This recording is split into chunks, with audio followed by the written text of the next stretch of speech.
Hello বিয়াস, আসসালামু আলাইকুম। আশিস ভালো আছেন? আলহামদুলিল্লাহ, আপনাদের জন্য ভালো আছি। আবারও চলে আসলাম বড় আমাদের সেলফুশ নিয়ে। এটা সিরিজ আপনার Realme C85 Pro ফোনটা। আসসালামু আলাইকুম, ভালো আছেন? আপনার দাদা ভালো আছেন?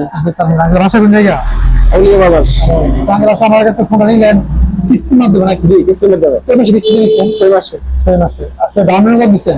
8,850। 850 টাকা। আসলে আঙ্কেল আমাদের কাছে এক্সচেঞ্জ করছে। আঙ্কেলের একটা ফোন, এটা হচ্ছে রেডমি একটা ফোন। এটা আমাদের কাছে দিয়ে আঙ্কেল ফোনটা নিয়েছেন। আসলে আঙ্কেল আমাদের দোকানে যে আসলেন, আমাদের কাছে সার্ভিস কেমন লাগছে? খুব ভালো। আমাদের শপের সার্ভিস কেমন লাগছে? সব ভালো। আমাদের আচার আচরণ ব্যবহার অনেক ভালো। ভালো লাগছে। তো আপনি আমাদের কাস্টমার বলবেন একটা কিছু? কাস্টমারই বলবো যে ওনারা আচরণ ব্যবহার সব ভালো। যারা কিস্তি মূল্য নিতে চান আসবেন, মোবাইল নেবেন। তো অবশ্যই আসবেন আপনাদের শপে। আমাদের শপে ঠিক ছিল আমি আর চম্পকনগর বাজার বিজয়নগর ব্রাউনে। ভালো থাকবেন। আসলে আরেকটা বিষয় কি, আমি আমাদের কাছে যারা আসলে ফোন দিয়ে ফোন নিতে পারবেন, অবশ্যই আমাদের কাছে আপনি এক্সচেঞ্জ করতে পারবেন। পুরাতন ফোন দিয়ে নতুন ফোন নিতে পারবেন। এছাড়া আমাদের কাছে যে শুধু রিয়েলমি ইনফিনিক্স তা না, আমাদের কাছে আদার ছাড়া অন্য ব্র্যান্ডও সহজ কিস্তি নিতে পারবেন। শুধু যে রিয়েলমি তা না, টেকনো, ইনফিনিক্স, নেক্সজি, হনর এগুলো আমাদের কাছে কিস্তি নিতে পারবেন। অবশ্যই আমাদের শপে। আমাদের শপে ভালো। আমি আর চম্পকনগর বাজার বিজয়নগর ব্রাউনে। ভালো থাকবেন। আসসালামু আলাইকুম।